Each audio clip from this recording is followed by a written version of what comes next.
Aklis, Kepala Balai Litbang LHK Manado. Hari ini kami akan melakukan PSBB, tapi bukan pembatasan sosial berskala besar. PSBB yang dimaksud adalah perbincangan santai bedah buku. Pada acara ini kita akan mengupas tuntas secara singkat semua buku yang pernah terbit yang ditulis oleh para peneliti BP2 LHK Manado. PSBB kita akan lakukan secara berseri dan setiap serinya akan membahas satu judul buku. Nah, pada seri yang pertama kita akan membahas tentang tanaman obat Sulawesi. Mari sama-sama kita saksikan. Hai sahabat kawan Nuwa dimanapun Anda berada, selamat datang di PSBB, Perbincangan Santai Beda Buku. Bersama saya Rina, hari ini kita akan membedah buku tumbuhan obat tradisional di Sulawesi Utara. Sudah hadir bersama saya Kak Julianus Kinho atau lebih akrab disapa dengan panggilan Kak Jack. Halo Kak Jack, apa kabar? Halo Rin, halo sobat kawan Nuwa sekalian dimanapun Anda berada.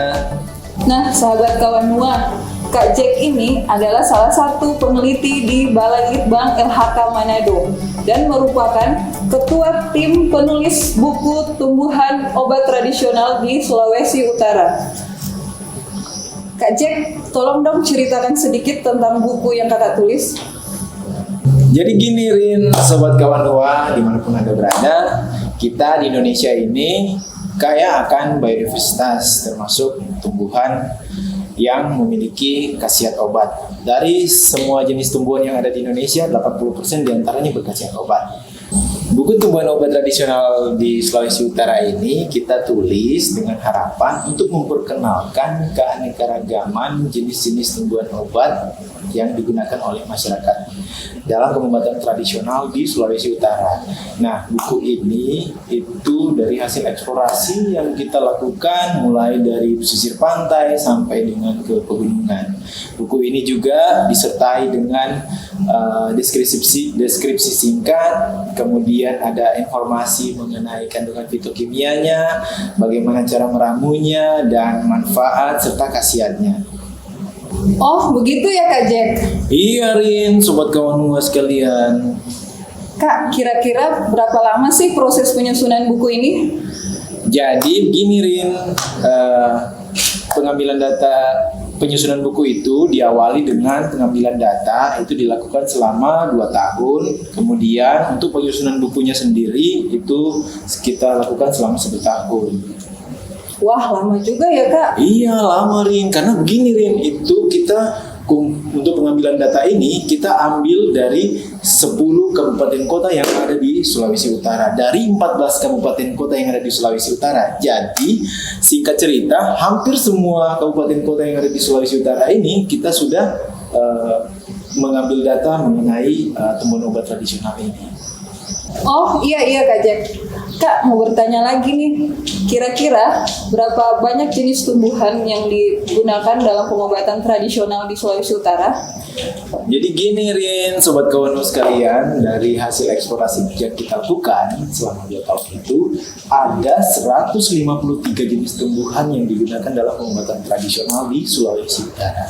Nah, dari 153 jenis tumbuhan itu kita kemudian mengelompokkan berdasarkan jenisnya, berdasarkan khasiat pengobatannya, dan lain-lain. Terus selain itu kita juga mengambil sampel tumbuhan tersebut kita ambil untuk dibuatkan spesimen herbarium. Spesimen herbarium itu untuk keperluan identifikasi jenisnya dan untuk bagian tumbuhan yang digunakan dalam pengobatan, misalnya itu batangnya atau buahnya, itu juga kita ambil, kemudian kita buat simplisia untuk dianalisis kandungan biofarmakanya di laboratorium biofarmaka. Wah, 153, banyak juga ya Kak? Iya banyak Rin, itulah kekayaan tumbuhan obat tradisional di Sulawesi Utara. Terus Kak Jack, analisis kandungan biofarmakanya gimana Kak? Untuk analisis kandungan biofarmaka, ya di lab biofarmaka lah, masa di pasar Rina ini ya. Terus gimana hasilnya Kak? Jadi dari hasil analisis biofarmaka, kita mengetahui kandungan bahan biofarmaka di masing-masing tumbuhan tersebut seperti alkaloid, flavonoid, saponin, tanin, steroid, dan lain-lain. Nah, informasi mengenai kandungan biofarmaka ini menjadi sangat penting karena begitu banyaknya penyakit kronis yang menginfeksi manusia pada akhir-akhir ini.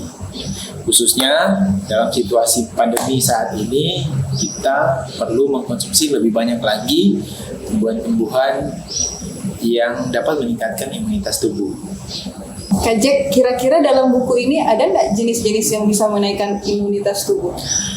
Ada, Rin, banyak. Salah satunya tuis. Kalau di dalam buku ini, tuis itu sejenis siniberase yang digunakan oleh masyarakat Minahasa untuk pengobatan tradisional, dan berdasarkan hasil uji di laboratorium itu mengandung antioksidan yang cukup tinggi.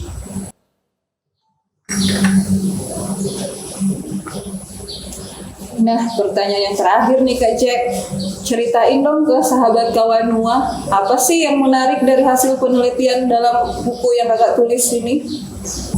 Jadi gini, Rin, sobat Kawanua sekalian, yang menarik dari buku tumbuhan obat tradisional di Sulawesi Utara ini yaitu jumlah jenis tumbuhan yang digunakan dalam pengobatan tradisional itu sangat banyak, ada 153 jenis tumbuhan.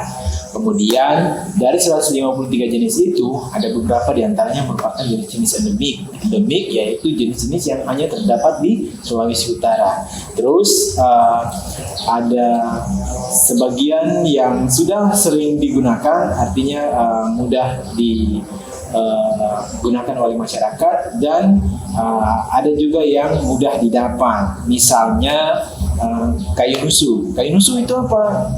Kayu nusu itu adalah kayu ketapang, Terminalia ketapang, yang banyak juga dimanfaatkan oleh masyarakat di Sulawesi Utara untuk pengobatan tradisional.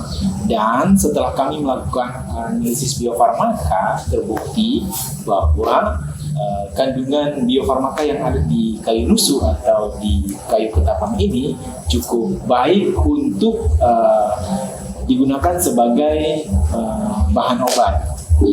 Gitu kira-kira ini. Iya ya Kak Jack, terima kasih ya Kak sudah berbincang-bincang dengan saya. Sama-sama, Rin. Nah, sahabat Kawanua, demikian tadi perbincangan saya dengan Kak Jack.